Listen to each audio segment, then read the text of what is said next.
Buenos días a todos. El día de hoy voy a hablar sobre vitroretinopatía proliferativa, o sea, PBR.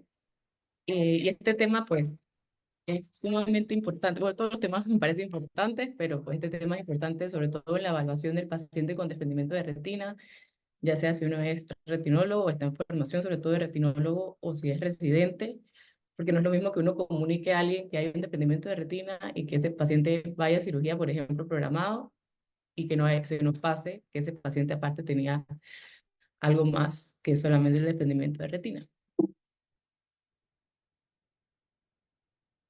Entonces, a manera de introducción, pues esto se le llegó a dar nombre a esta patología en el año 1983 y entonces se determinó que se llamaría el término vitroretinopatía proliferativa.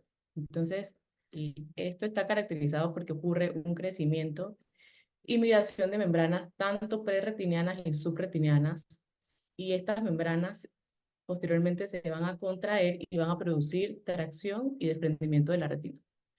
La causa más común de fallo de cirugía, de desprendimiento de retina, es esto, es que ocurra un PBR, y puede ocurrir desde el 5 hasta el 10% de los casos, inclusive en pacientes que han tenido un desprendimiento de retina que no se vea pues tan complejo de forma inicial.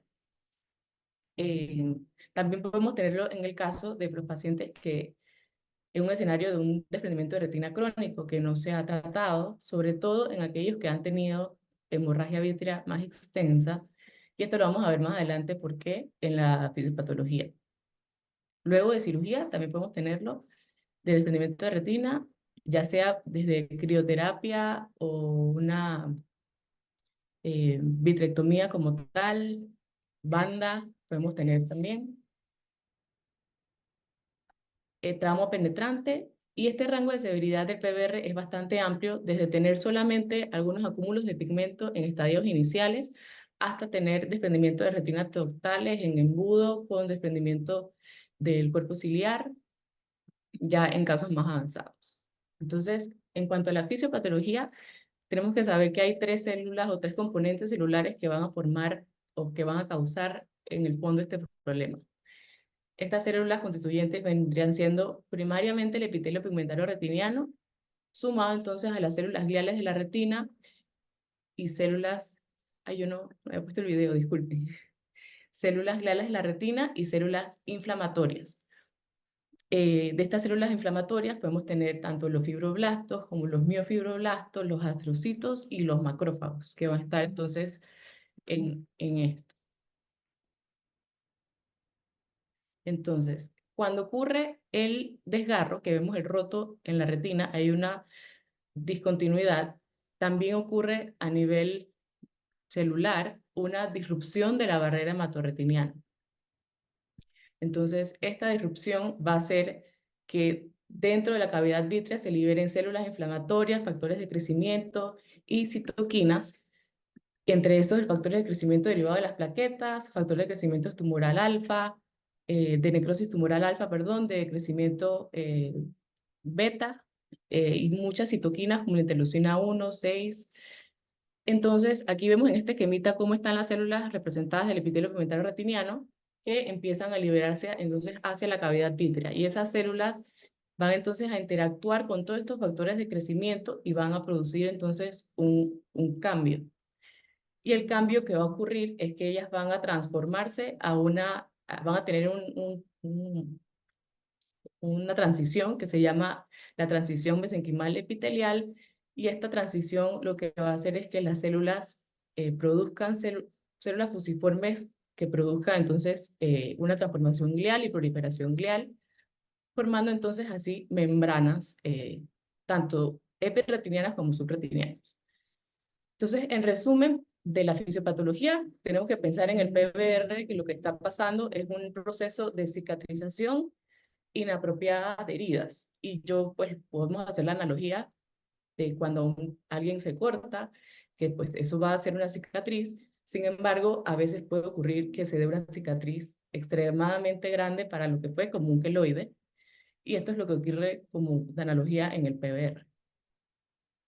Entonces, eh, en los desprendimientos de retina tratados se ha visto que debutan después de la cirugía con una formación de una de membrana epiretiniana, y esto es una forma de PBR leve.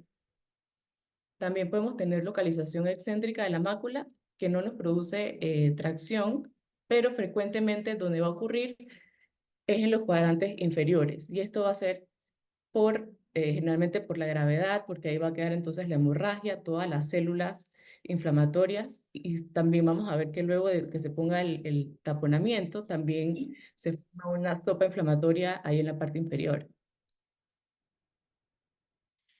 Entonces, en cuanto al proceso de desarrollo, ¿cuándo ocurre? Tiende a ocurrir entre las 4 a 12 semanas después del desprendimiento de retina. Entonces, se forman estas membranas que luego se tornan hipocelulares y van a producir entonces ya láminas de colágeno que van a contraerse y formar cordones.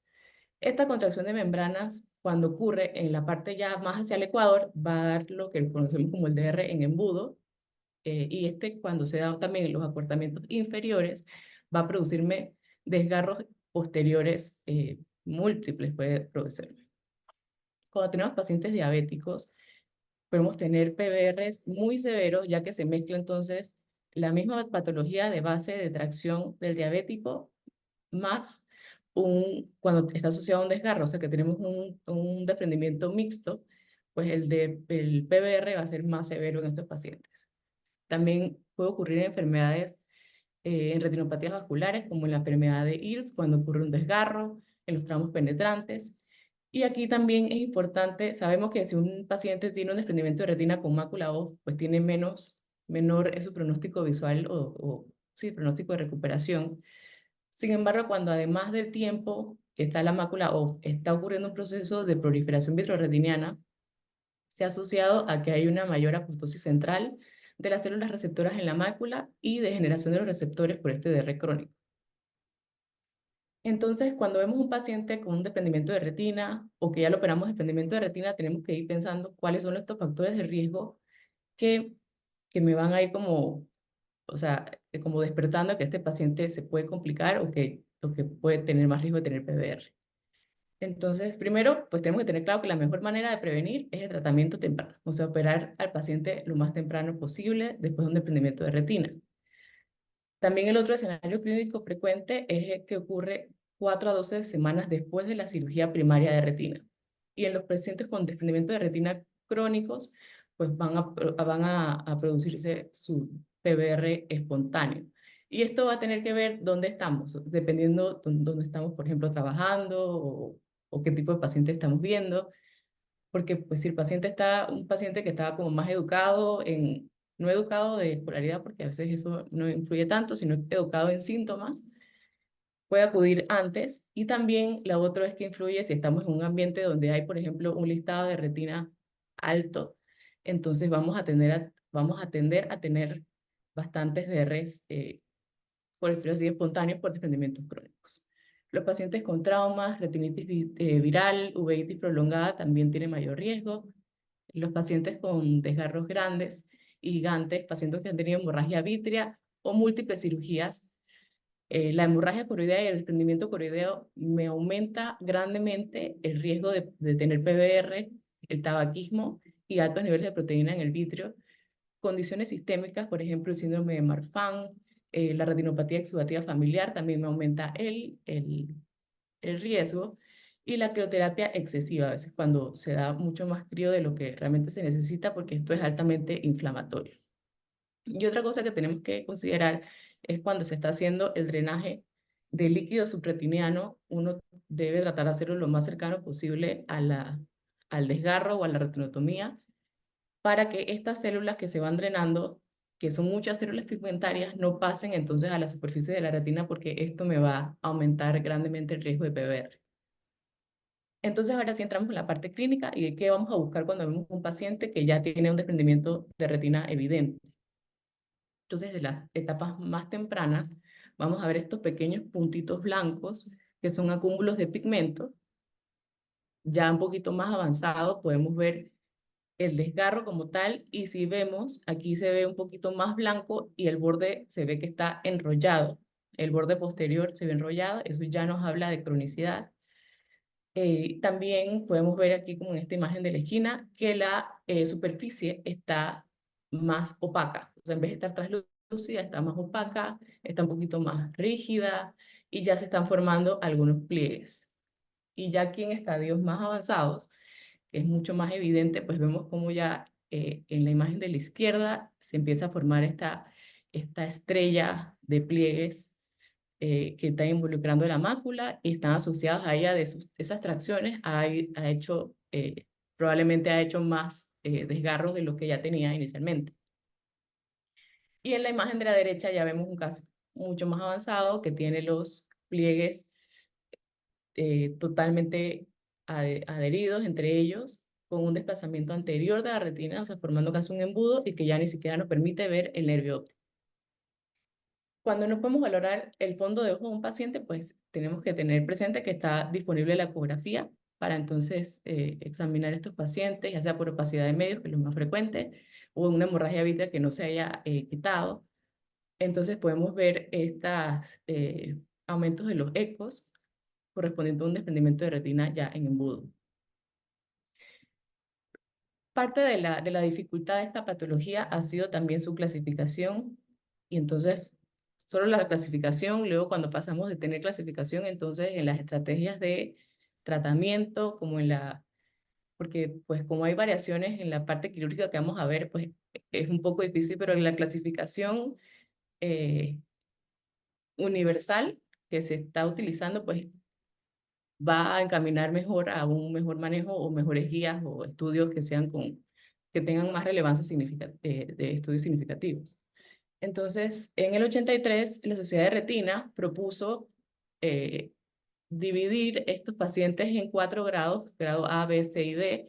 Sin embargo, se hizo un nuevo consenso en el 91 y se dejó hasta grado C, porque veían que a veces los pacientes con grado D, que es un grado que uno dice que está peor, tenían mejor pronóstico porque a veces estaban ya tan avanzados que la parte inflamatoria había bajado. Entonces, puedan tener hasta mejor pronóstico. En cuanto a la clasificación que actualmente todavía se sigue utilizando, tenemos el grado A, B, C, P, que es de posterior, y C, que es de anterior. Entonces, en el grado A solamente tenemos una opacidad, un haze difuso vítreo, algunos ya cumulitos de pigmento, sobre todo en la retina inferior. Ya en grado B vemos que hay algunas arruguitas y que la retina se está poniendo más como un poquito más rígida, menos móvil. Los vasos ya están algo tortuosos y podemos ver lo que vimos en la foto anterior, que era el borde posterior un poquito enrollado. Y en grado C ya vemos entonces pliegues de grosor completo de la retina, bandas, pero esto va a ocurrir en la parte posterior al ecuador y ya en la parte posterior al anterior ecuador, entonces sería CA. Y el de 1 a 12 va a ser de la cantidad de horarios que van a estar involucrados en el PBR.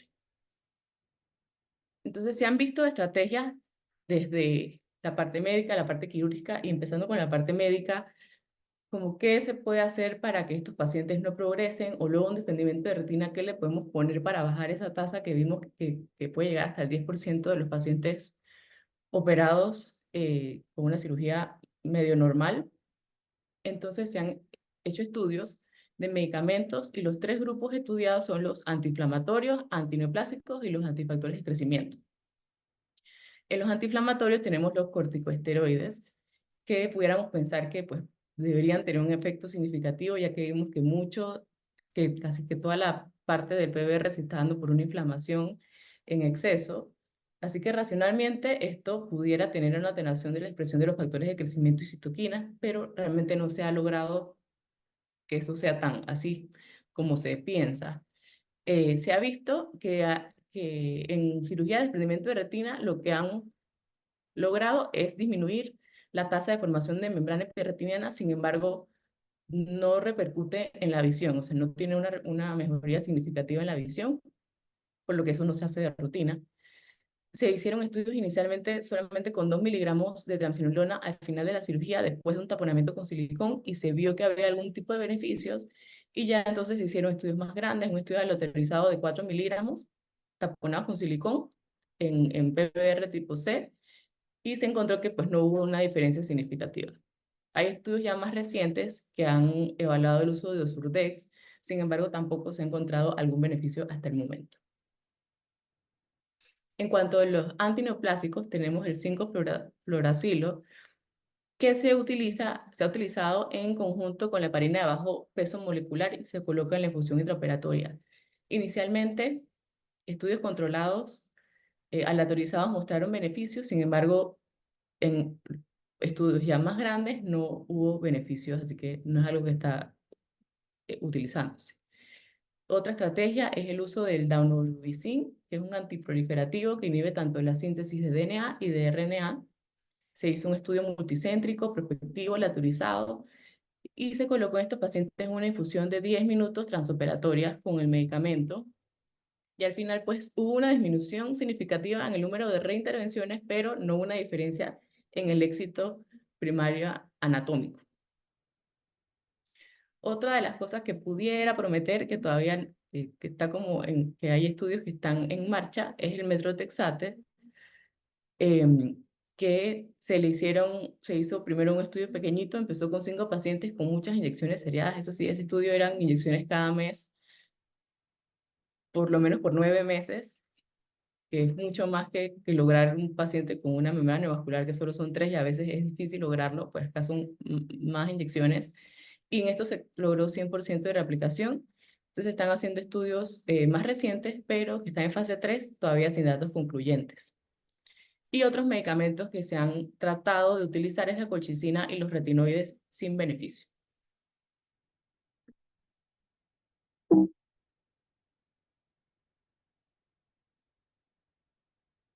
Ujú. ¿Ok? Eh, Aquí hay un estudio entonces de lo que le mencionaba de los medicamentos emergentes, que está el metrotexate, que se llama el estudio 3-GUARD.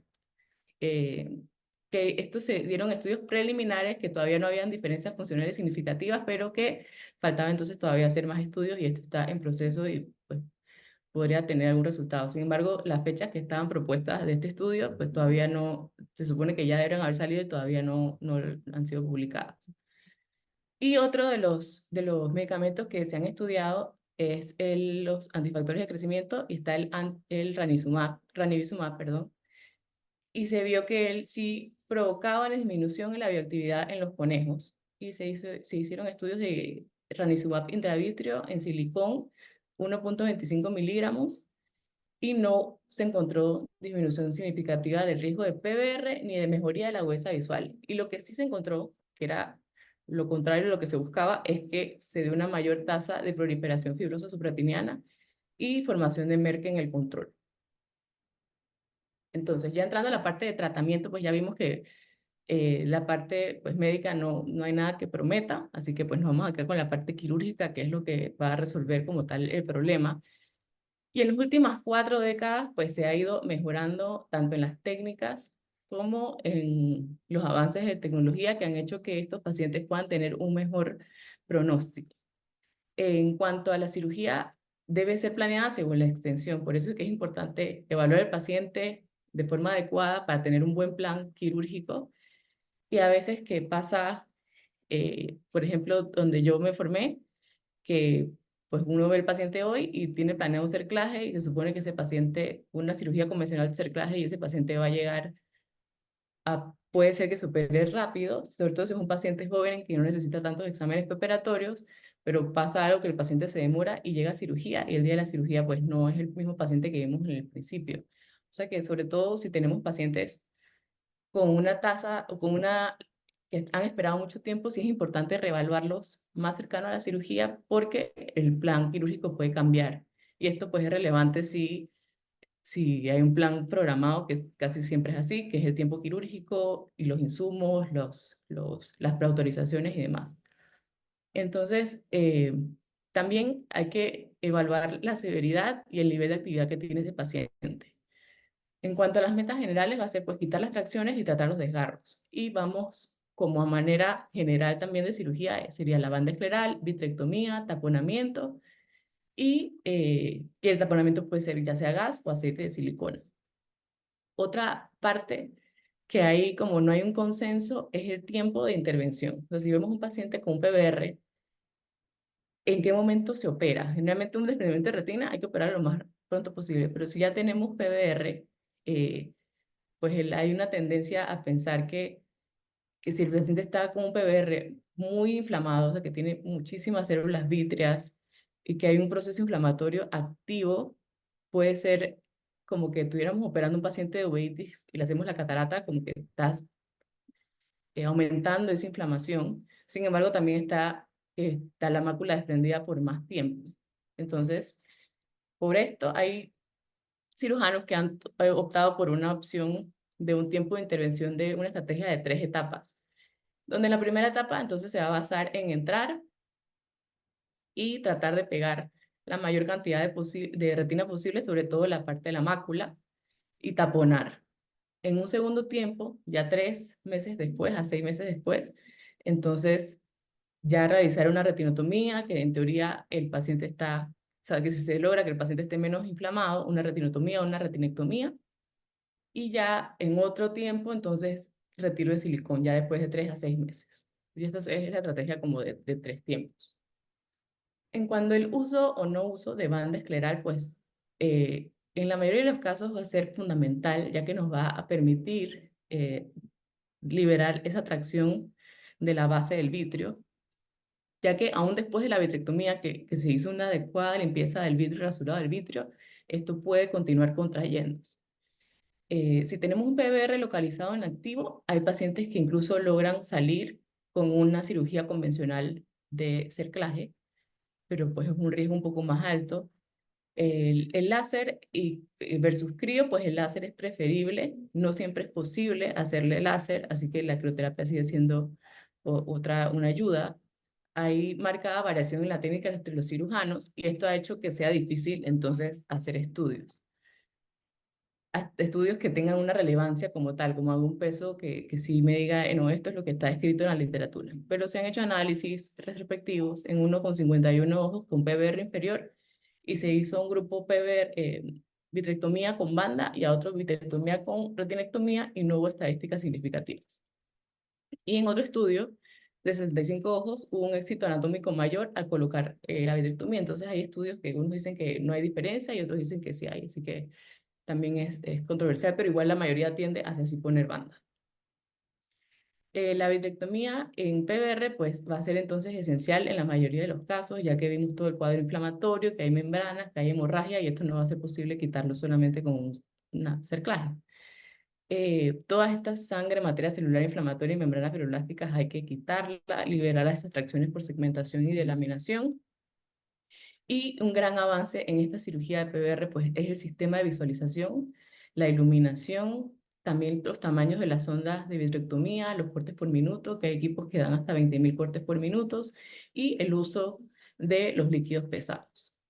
Consideraciones que podemos tener en la anestesia, pues solo como para tenerlo en mente, es que los pacientes, sobre todo si es un equipo que normalmente no trabajan en conjunto, no distinto como es en la clínica, eh, saber que los gases anestésicos como el óxido nitroso pueden entonces alterar la composición del gas, y también tenemos que tener en cuenta que ese paciente debe quedar lo mejor bloqueado. Puede ser anestesia general o bloqueo general, en algunos lugares todavía se sigue utilizando, pero si es un bloqueo, tiene que ser un buen bloqueo, o si no, reforzar al paciente, porque sabemos de entrada que esta cirugía no va a ser fácil, es una cirugía más compleja y que va a tomar su tiempo, y empezar con un paciente que esté quejumbroso, que tenga dolor, pues nos va a empeorar el rendimiento de nosotros en la cirugía y también va a sufrir el paciente.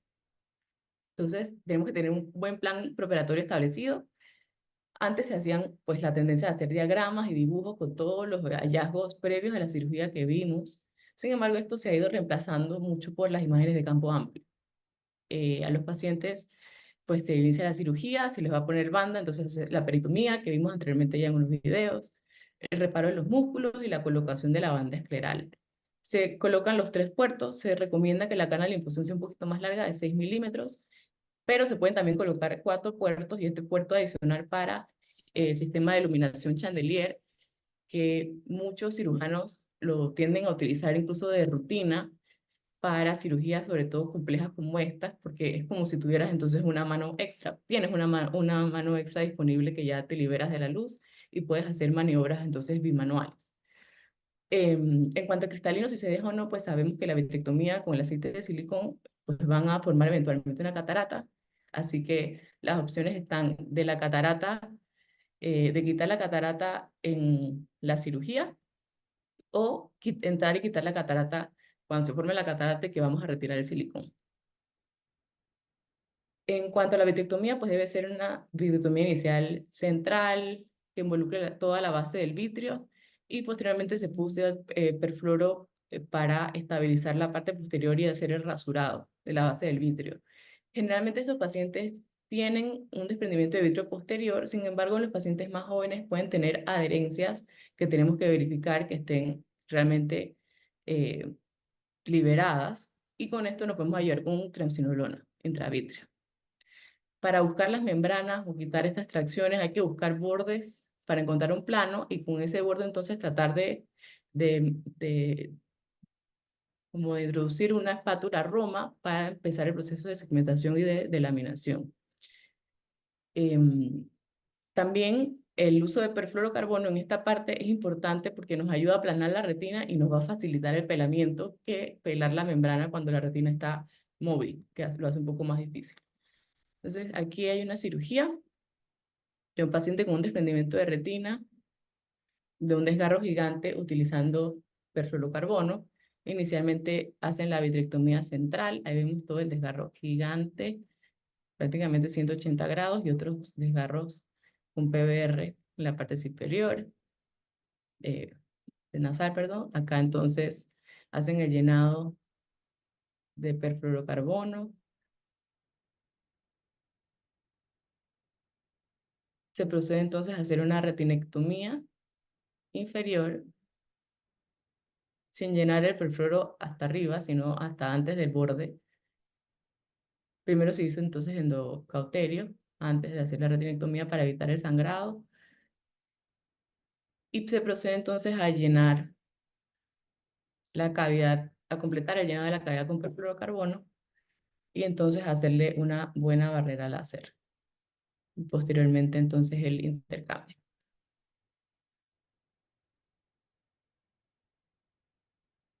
Ok. Entonces, ya vimos que a este paciente, por ejemplo, le hicieron una retinectomía, entonces tenemos que pensar en qué momento tenemos a un paciente que sí es candidato a hacerle una retinectomía porque sabemos que estamos haciendo una herida, o sea que ya el paciente viene con un proceso inflamatorio por una herida que era el desprendimiento y nosotros vamos a volver a hacer otra herida más grande, así que realmente tiene que estar justificado en qué momento vamos a decidir hacer esa retinectomía. Entonces, tenemos varios como criterios, si tenemos contracción focal con gran pliegue en estrella, si también la contracción es difusa o circunferencial, si hay desplazamiento de la retina anterior, si tenemos una proliferación extensa fibrosa preretinal y si tenemos contracción y fibrosis del flap, por ejemplo, como en el caso anterior, que era un desgarro gigante que estaba ya contraído el flap, entonces ahí también podría estar indicado hacer una retinectomía. Entonces, ¿qué tenemos que considerar antes de hacerla? Luego que vimos que si es candidato, que la retinectomía solo debe hacerse después que hemos quitado todo el vitrio y retirado casi todas las membranas, o sea, la mayoría posible de las membranas.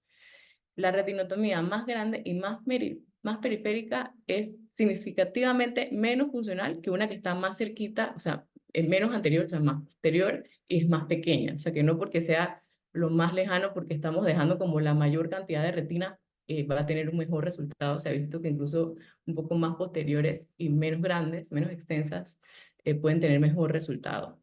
Hay que visualizar toda la retina extendida y también asegurarse de extender esta retinectomía hasta llegar a la retina sana en ambos lados del área donde está contraído. Tenemos varias opciones de retinectomía. Entonces, una retinectomía en cuña, podemos hacer una retinectomía inferior, 180 grados, que normalmente es la que más se suele utilizar, y una retinectomía 270 o 360, que generalmente esta va a ser la más inestable, que va a tener más riesgo de que se enrolle. Incluso aquí el cerclaje ya vendría siendo como, no va a servir para nada la ayuda del cerclaje en estos casos, ya que tengo una retinectomía 360. Aquí entonces tenemos un paciente con un cordón subretiniano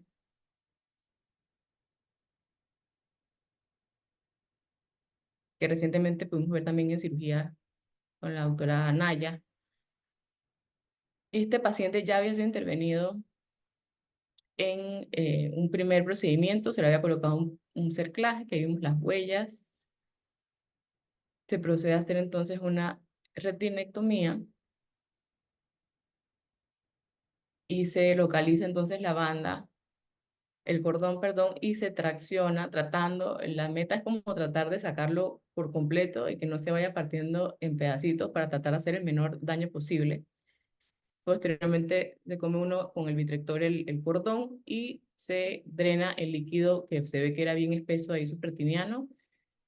Se coloca entonces triamcinolona para terminar de hacer algún pelamiento que sea necesario y se drena primero por la retinotomía y después entonces desde el nervio óptico para aplicar la retina. Entonces este paciente no aplicó, se procedió a hacer entonces una endoláser con una retinotomía para poder así entonces aplicar la retina.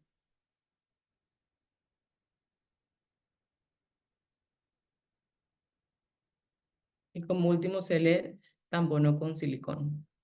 Y este es el resultado de un mes postoperatorio. Ahora la parte de adhesión, que ya hicimos la parte de la vitrectomía y demás, entonces obviamente hay que tratar todos los desgarros y las retinotomías que se hicieron, ya sea retinotomías o retinectomías extensas, se recomienda realizar un buen láser, inclusive a veces hasta que llegue casi que al polo posterior a las arcadas. Son láseres como si fuera una panfoto, no tanto como solo una barrerita, sino un láser importante. Se ha visto que el láser pues, es superior a la crioterapia, sobre todo por la parte inflamatoria y por el efecto más rápido que tiene, pero hay veces que hay que usar la crioterapia. ¿Y cuándo? Cuando la visualización periférica está comprometida y cuando tenemos, a pesar de haber hecho el mayor drenaje posible y la retina todavía queda algo como que no marca los láseres, o sea que uno le da el láser y que eso no marca, entonces ahí vendría siendo útil utilizar el crío. En cuanto a la parte de tamponamiento, pues tenemos que decidir con qué vamos a dejar ese paciente. Si es con gas, qué tipo de gas, o si es con silicón, también con qué tipo de silicón. Entonces, lo que sí haya encontrado, definitivamente que el SF6 es inadecuado para estos casos. Es muy poco el tiempo que va a estar haciendo efecto, que son 2 semanas, así que no se recomienda.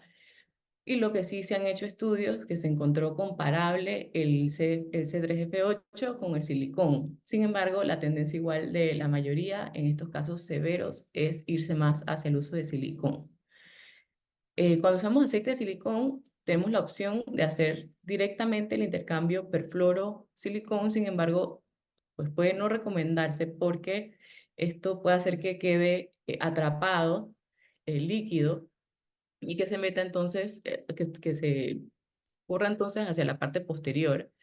Y preferiblemente uno va a notar también cuando hace el intercambio con aire, ver dónde quedó un área más traccionada. Así que este paso de hacer el intercambio con aire, pues es relevante.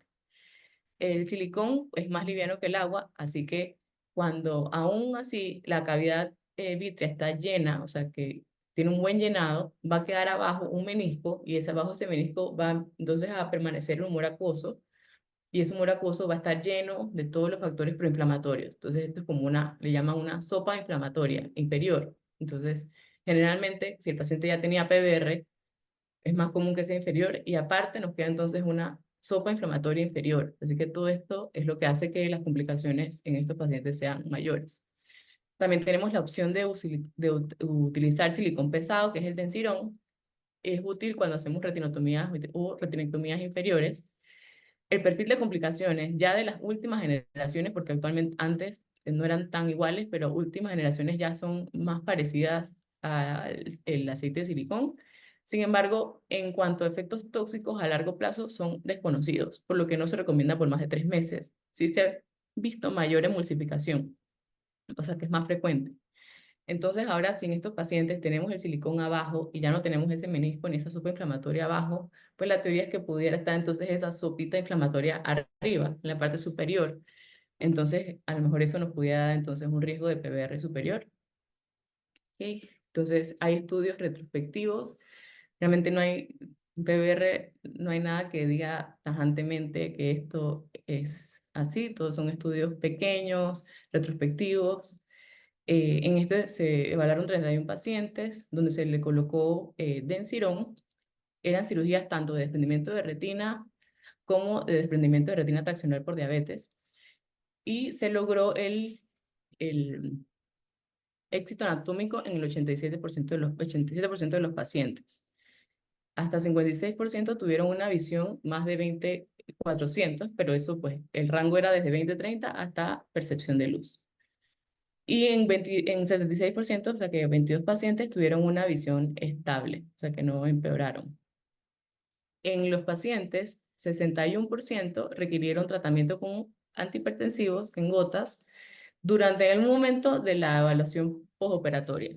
Y al final del seguimiento, 38%, o sea, 40% requirieron todavía el uso de gotas antihipertensivas y 10% de ellos requirieron cirugías adicionales por glaucoma. Entonces, si tenemos un paciente que ya terminó la cirugía, lo dejamos con silicón y en el seguimiento se desarrolla membranas después de una cirugía exitosa, pues podemos decidir entrar y tratar a este paciente incluso bajo silicón, o sea, manejar toda la parte del pelamiento bajo silicón, dejando la cánula abierta, de infusión abierta al aire. En cuanto al retiro de silicón, esa es la otra parte entonces. Si ya pasamos la primera etapa de la cirugía, de decidir el taponamiento, entonces ahora es cuando quitamos ese silicón. Sabemos que el potencial visual puede estar, o sea, que uno evalúa el potencial y el paciente pues ve menos y esto puede estar esa baja visión por la alta diferencia en el índice de refracción. También se ha identificado que hay migración de burbujas y degeneración neuronal lenta. Y sabemos que sí o sí la secuencia de curación de heridas toma un proceso de un periodo de tiempo de 3 meses. O sea que menos de 3 meses no se recomienda quitar, o sea, antes de los 3 meses quitar el silicón. Se ha encontrado en los estudios que dejar el silicón después de 3 meses, pensando en que va a mejorar más visión, o sea, hasta los 18 meses, no hay una mejoría en el pronóstico visual. Si tenemos un paciente ya que tiene un alto riesgo de desprendimiento y pensamos en dejarlo, pues evaluamos si la mácula está atrófica, si tiene múltiples desgarros, si ese paciente lo han operado un montón de veces, si el desprendimiento está localizado, entonces se puede considerar dejar ese ojito ahí con el silicón y mirarlo y en el momento que se emulsifique, pues entrar y cambiarlo. En cuanto a la catarata, generalmente van a aparecer, si no se quitó en un momento primario, de 6 a 18 meses y se puede hacer retiro de silicón, Paco y lío. Y en cuanto al densirón, sí tenemos que saber que es un poco más difícil a veces el retiro. En cuanto al manejo postoperatorio, en estos pacientes es particularmente importante. Se recomienda estar por lo menos 24 horas en prono. Y esto es para que el epitelio pigmentario retiniano pueda bombear entonces el líquido retiniano, subretiniano y facilitar que esté adherido. Hay unos cirujanos que lo extienden hasta 7 a 10 días, que me parece bastante tiempo. Y en los pacientes con Densirón, de 1 a 2 días en supino. Hay que monitorear muy cercanamente a estos pacientes. Entonces, esta es una cirugía compleja, así que tenemos que saber que el PVR es una complicación severa de un desprendimiento de retina.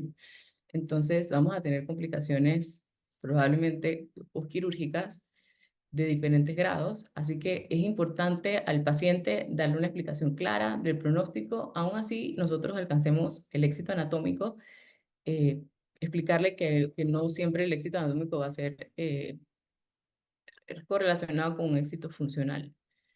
Entonces, es difícil predecir el grado de adherencia, así que no podemos decir como qué tan difícil va a ser su cirugía o qué tan fácil va a ser.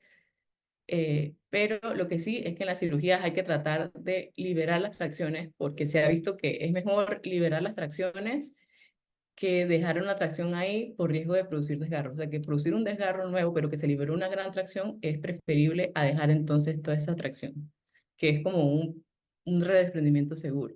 Entonces podemos clasificarlas en intraoperatorias, postoperatorias tempranas y tardías. En las intraoperatorias, pues el sangrado es muy frecuente, pero lo podemos manejar intraoperatoriamente con aumentos temporales de la presión y con endiodatermia. La visualización puede ser un problema, podemos tener edema corneal. En estos pacientes entonces se raspa la superficie, si tenemos poca dilatación, utilizar ganchos de iris, y si hay opacidad cristalina, pues hay que toca quitarlo si no teníamos planeado quitarlo. Si no logramos aplicar la retina, hay que revisar si hay alguna tracción que no fue resuelta o si no, entonces pues decidir si se hace una retinotomía que sea en la retina superior, preferiblemente en el lado nasal. Si tenemos desprendimientos coroideos hemorrágicos, pueden ser por hipotonía prolongada o que durante, si se puso un cerclaje en la toma de los puntos esclerales, pudo haber un desgarro de la coroides y esto produjo el desprendimiento hemorrágico. Y también seroso, pues que hemos visto en los pacientes con una cánula mal colocada. Y también complicaciones relacionadas al preproro y al eh, silicón subretiniano. Entonces, las posoperatorias tempranas pues van a ser múltiples luego de las cirugías complejas. La más frecuente es la hipertensión ocular, hasta un 15% de los pacientes. Podemos tener una inflamación tan extensa en estos pacientes que puede incluso ocluir la pupila o pacificar el lente e imposibilitar incluso la evaluación completa del paciente. Podemos tener también un llenado incompleto de gas, ya sea porque hubo una mala dilución, un error en la dilución al momento de colocarlo, o que las esclerotomías no quedaron herméticamente cerradas y hubo fuga del gas. También hay reportes de endoftalmitis, pero es sumamente raro, pero tenemos que tener en cuenta que si ocurre una endoftalmitis y vamos a poner antibióticos eh, intravítreos, en gas y silicón, la concentración cuando lo ponemos no es la misma que cuando es un paciente sin gas ni silicón. Entonces puede producirnos una toxicidad renal, por lo que se recomienda disminuir la concentración hasta, perdón, la dosis de un cuarto de la dosis. En cuanto a complicaciones postoperatorias tardías, podemos tener estas complicaciones son las que van a tener un poco más de repercusión en la rehabilitación visual. Puede haber crecimiento de nuevas membranas con tracción y desprendimiento de retina, y en casos más controlados, pues un póker macular, de 25 a 50% de desprendimiento de retina. Eso eran estudios antes, recientemente hay mejores resultados. Lo que les mencioné anteriormente, que queda entonces abajo del menisco, que eso me da una proliferación perisiliconiana, las barreras láser, si la mácula está amenazada, entonces sí toca reintervenir. En cuanto a la proliferación anterior, esta me va a alterar el cuerpo ciliar y me va a producir entonces una hipotonía, que vemos esos pacientes que ya están hipotensos, incluso con dolor por la inflamación y la hipotonía que tienen. En cuanto al silicón, pues mejor puede producir varias cosas. Emulsificación, sobre todo los de baja viscosidad o cuando dejamos la cavidad no tan llena, eso me va a producir más emulsificación. Y la cámara anterior, eh, puede pasarse silicón a cámara anterior y tenemos que tener presente que el silicón en cámara anterior no me produce edema, aunque me esté generando picos hipertensivos o que tenga la presión sumamente elevada, no me va a dar edema, porque va a estar ahí cubriendo las células endoteliales. Sin embargo, una vez resuelto, si se quita el silicón y ya hay un daño, pues se va a pacificar esa córnea. También los pacientes pueden tener a largo plazo queratopatía en banda, edema macular cistoideo, y pacientes que han tenido múltiples cirugías, se ha descrito incluso oftalmia simpática. En cuanto a resultados, pues cuando hablamos de un éxito anatómico, es que la retina queda aplicada al menos 6 meses después de la intervención. Y este éxito ha ido mejorando, como ya mencioné antes, en los últimos años. Sin embargo, sigue siendo difícil comparar series de casos por tanto como con detallitos de la clasificación, el tiempo del que se hace la cirugía, el tipo de cirugía que se hace, la técnica quirúrgica, incluso los insumos, si se usó transinolona, si no se usó, si se usó azul brillante, todo eso va a tener un cambio que pueda hacer una diferencia en un estudio de otro. Entonces ha sido difícil comparar. hace 30 años, el PBR moderado, solamente 50% salían solamente con bandas, uno que no era tan avanzado. Actualmente ese tipo de PBR se, se alcanza hasta 90% de éxito. El resultado funcional menos favorable, pues los pacientes que tienen, dependiendo del tiempo que tienen la mácula desprendida, y tenemos que saber que es una pérdida importante de visión central. Sin embargo, hay que saber el estado del otro ojo, porque sabemos que es un paciente que pues tiene, que le va a ir mal, pero tiene su otro ojo sano, pues ahí podemos empezar a pensar qué hacemos con ese ojo, si se opera, si no se opera, o explicarle y pintarle el panorama bien real. Sin embargo, si ese paciente es su ojo único, entonces, a pesar de que los resultados pueden ser malos, generalmente pudieran irse más a la tendencia actualmente a que por lo menos alcance una visión que le permita movilizarse.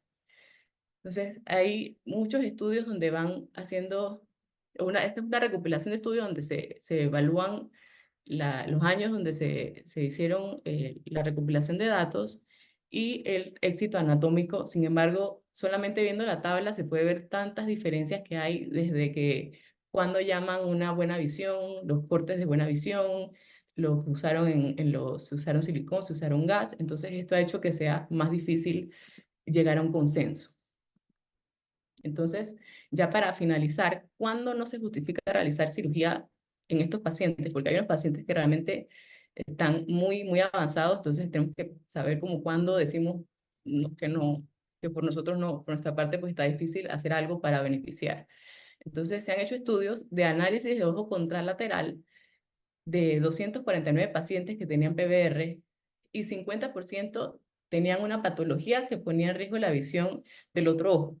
Entonces, pues una de las cosas que tenemos que tener en cuenta es que ese otro ojo de un paciente que vemos seriamente enfermo, es que el otro ojo, como siempre hay que revisarle muy bien el otro ojo, sobre todo si está así de grave, para encontrar cualquier eh, lesión predisponente. Entonces ahí viene la otra parte. Si vemos una lesión predisponente, por ejemplo, un latiz, que generalmente si lo hemos visto en otras circunstancias de una consulta de rutina, que a lo mejor no hubiésemos ido a hacerle láser, en este tipo de pacientes se tiene como un signo de interrogación si realmente se justifica entonces un tratamiento profiláctico, porque ese es su ojo bueno.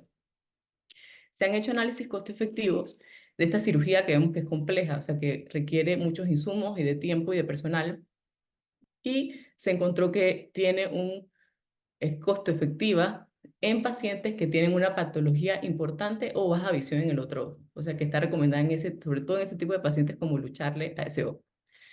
Entonces, como les dije, porque estas intervenciones van a estar justificadas y por lo menos le pueden permitir al paciente tener una visión para una movilización. Y lo otro es que el ojo contralateral, si está ya libre de peligro, o sea, si tenemos en el otro escenario que tenemos el ojo como sano, ya sea porque tenía un latiz pequeño y se lo tratamos o porque no tiene ninguna lesión predisponente. Entonces, si tiene ese paciente en el ojo enfermo, un PBR severo, gliosis, intraretinal extensa, si la retina está cortada, si tenemos grandes desprendimientos, desgarros, perdón, posteriores, puede estar justificado entonces observar. Sin embargo, esa decisión se le tiene que pues, proponer al paciente, decirle los escenarios, las posibilidades de éxito y tomar la decisión entonces en conjunto. Entonces, en conclusión, pues a pesar de que ha avanzado el tiempo y que hay muchos avances en cirugía y que tenemos ahora mejor visualización, mejor iluminación, mejores tinciones, el tratamiento del desprendimiento de forma temprana sigue siendo la principal como forma de prevenir esto, que tenga un mejor resultado. La mayoría de los estudios con resultados anatómicos positivos, o sea que se dice, bueno, este estudio sí tuvo, que le fue bien anatómicamente, pues cuando vamos a ver la parte de resultado funcional, realmente no es tan esperanzador. Y eso es lo que le tenía para hoy. Muchas gracias. Bueno, muchas gracias, Priscila. Muy completa presentación, pues que muestra muy realista el panorama de esta patología, que a pesar de que llevamos 30 más años tratándola de una forma que llamamos exitosa, sigue siendo un lead, como mostró muy bien Priscila. De ahí que lo más importante es prevenir. Y la prevención depende en buena parte de dos factores. Uno, la educación del público. Yo he venido últimamente trabajando mucho en eso y procurando que los oftalmólogos hagan conciencia de eso, de lo que significa la pérdida de visión, ¿sí? Y la importancia de que la gente consulte rápido cuando pierde visión. Pero nada nos ganamos que la gente consulte si nosotros no la atendemos, si no la atendemos rápido. Y nosotros tuvimos durante muchos años la política de que el desprendimiento de retina era una urgencia que se hacía el mismo día, pero luego por razones logísticas, económicas, pues eso no fue posible sostenerlo, eso era un constante perdedero de plata que nadie estaba dispuesto a pagar. Entonces se terminó con unos días quirúrgicos para retina y hoy en día los pacientes esperan a veces 2 y 3 días para ser operados. Sigue siendo mucho mejor que muchas partes del mundo donde a veces esperan semanas y hasta meses, pero yo creo que no hay duda. Puede que no se haya podido demostrar, puede que, que haya estudios, y los estudios que hay siempre son hechos por retinólogos con cierto sesguito de, de la incomodidad que significa operar urgente. Pero no hay duda, y tan es así que usted reúne un grupo de retinólogos y les pregunta si usted cree que su ojo se lo deberían operar en las primeras 12 horas, todos contestan que sí. ¿Sí? Si es mi ojo, sí. Ya, mi sistema, yo me demoro 3 o 4 días y eso no hay ningún problema a los demás, pero para mí sí que me le hagan muy rápido. De manera que todo el mundo tiene esa conciencia muy clara de la urgencia del desprendimiento de retina. Y es clarísimo que si uno opera desprendimientos de retina tempranos, pues los resultados visuales y de incidencia de PVR pues son mucho menores.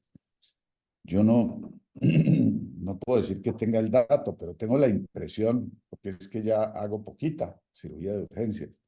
Entonces cuesta trabajo en poquito uno saber, pero tengo la impresión de que yo casi no veía PVR cuando teníamos la política de cirugía rápido y ahora pues me da la impresión de que estoy viendo un poco más.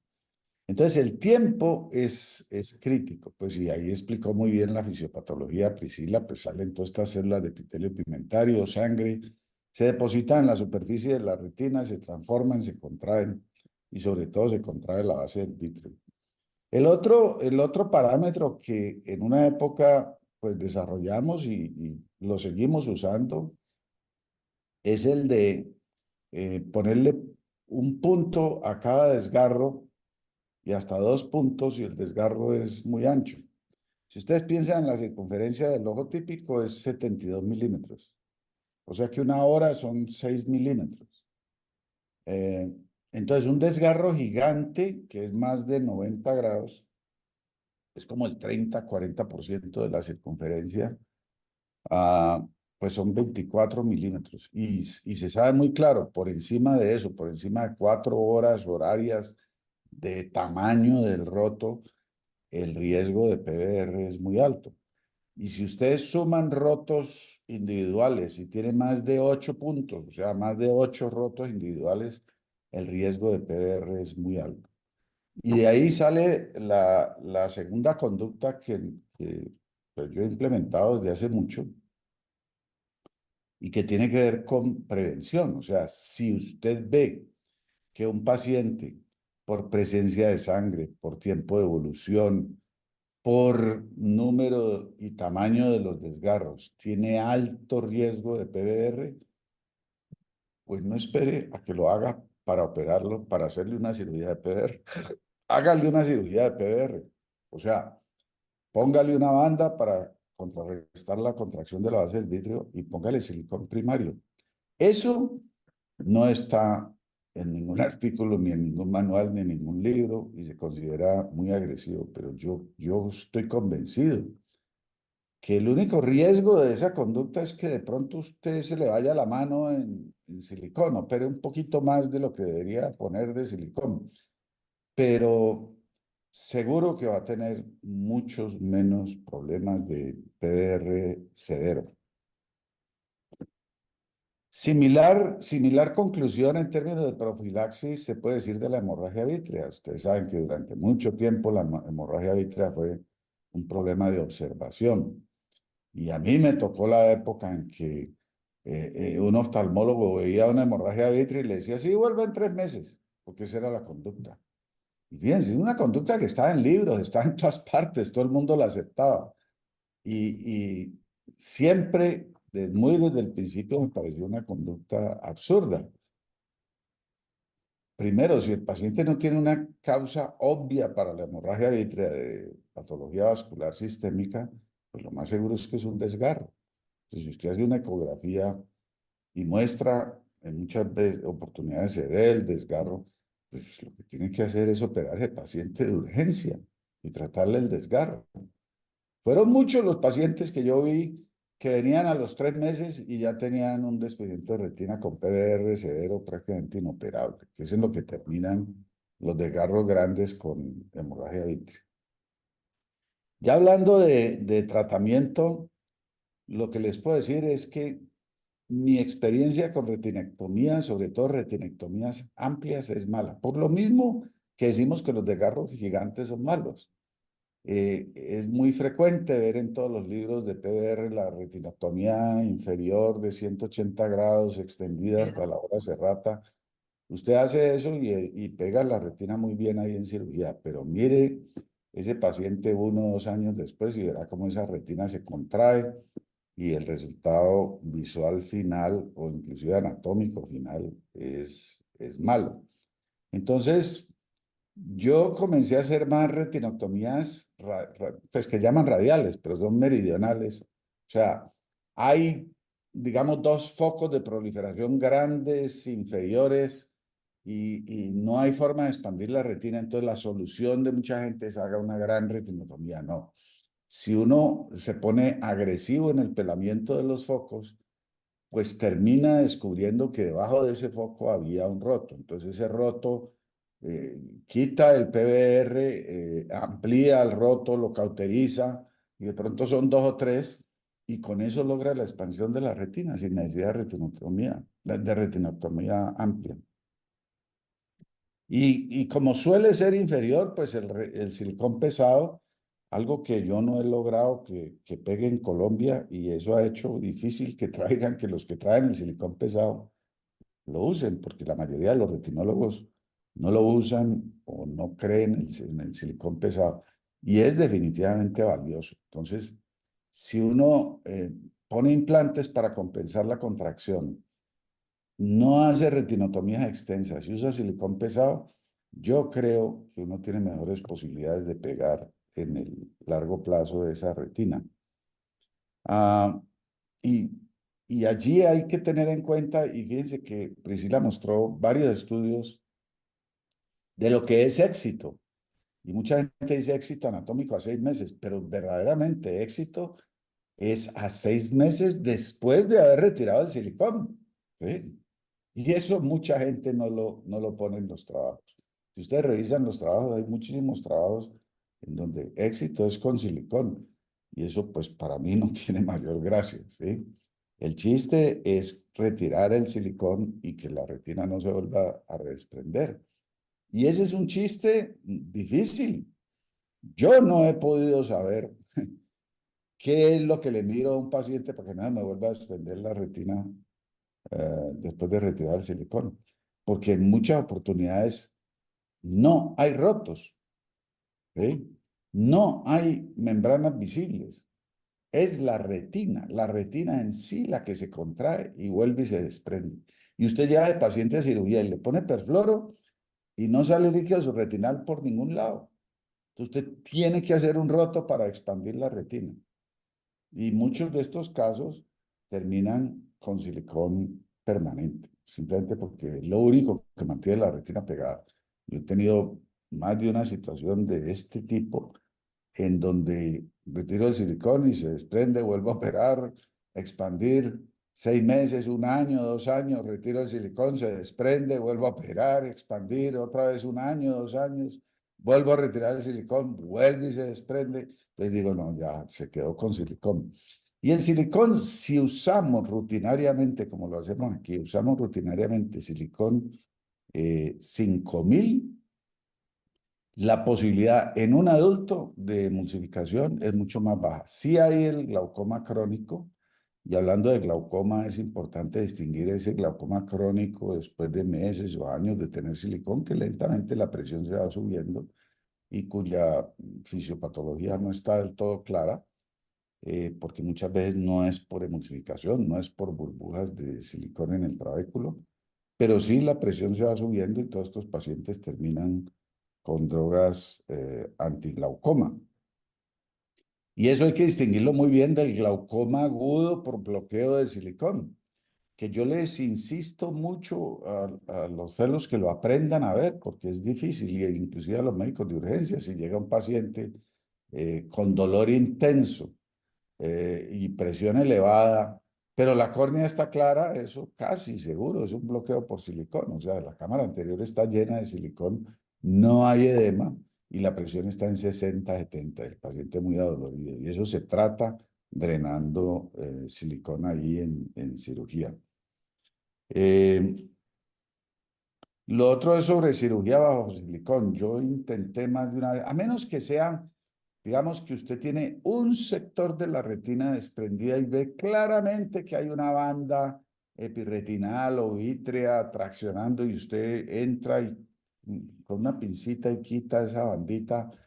De resto, todos los intentos que yo hice de hacer cirugía bajo silicón terminaron en líos. Entonces, si uno tiene que reoperar, mi Pero criterio, un paciente de silicón es quitar el silicón, hacer la cirugía, hacer la expansión, hacer todo lo que tenga que hacer y al final volver a poner silicón nuevo. Bueno, esos son los comentarios que tengo sobre emulsificación, pues casi invariablemente niños, cuando tenemos que usar silicón en niños, pues que es un evento desafortunado que uno trata de evitar lo más posible, eso sí hacen emulsificación, así les ponga 5000. Tengan en cuenta que la emulsificación depende de la calidad del silicón, no solo de la densidad, ¿sí? Sino de la calidad, eh, de, un el segundito, llenado, de la calidad del silicón, de el lleno de silicón, si el silicón queda a medio llenar, y del movimiento del paciente. Entonces ahí sí los niños le van a emulsificar. Si hay algún otro comentario.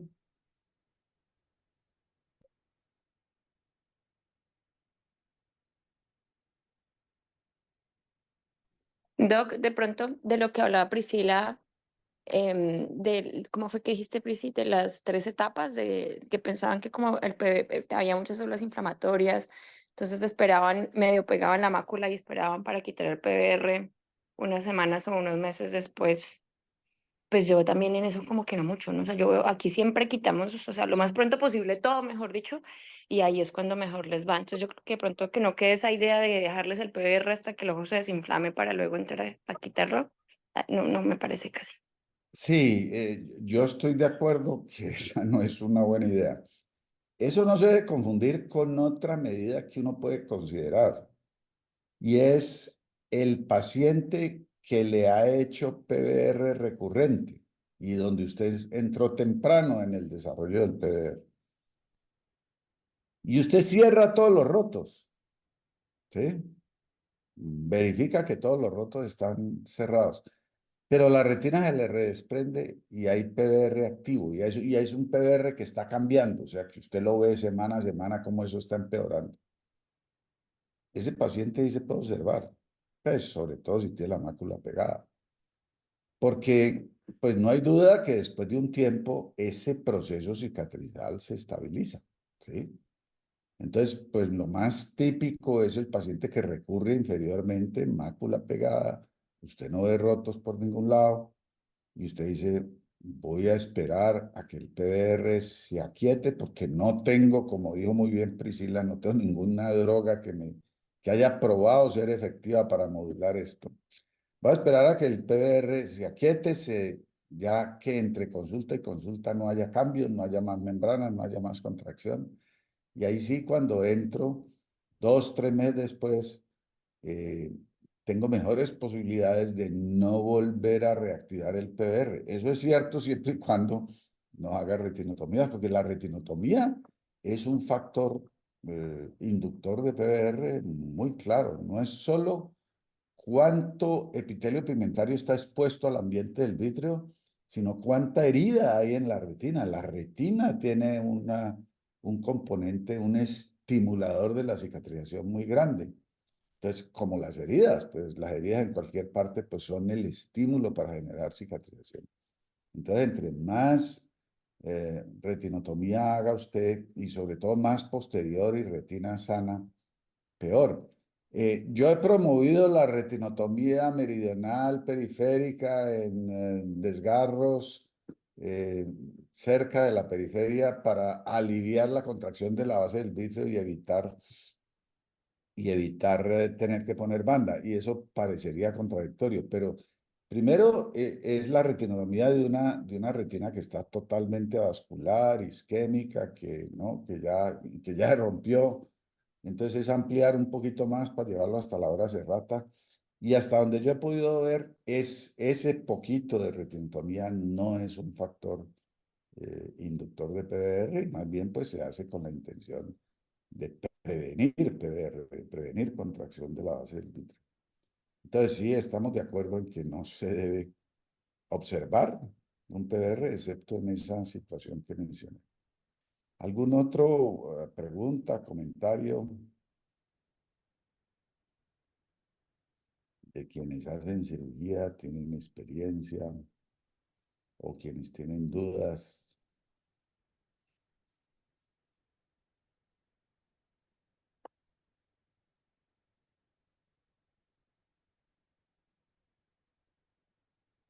Bueno,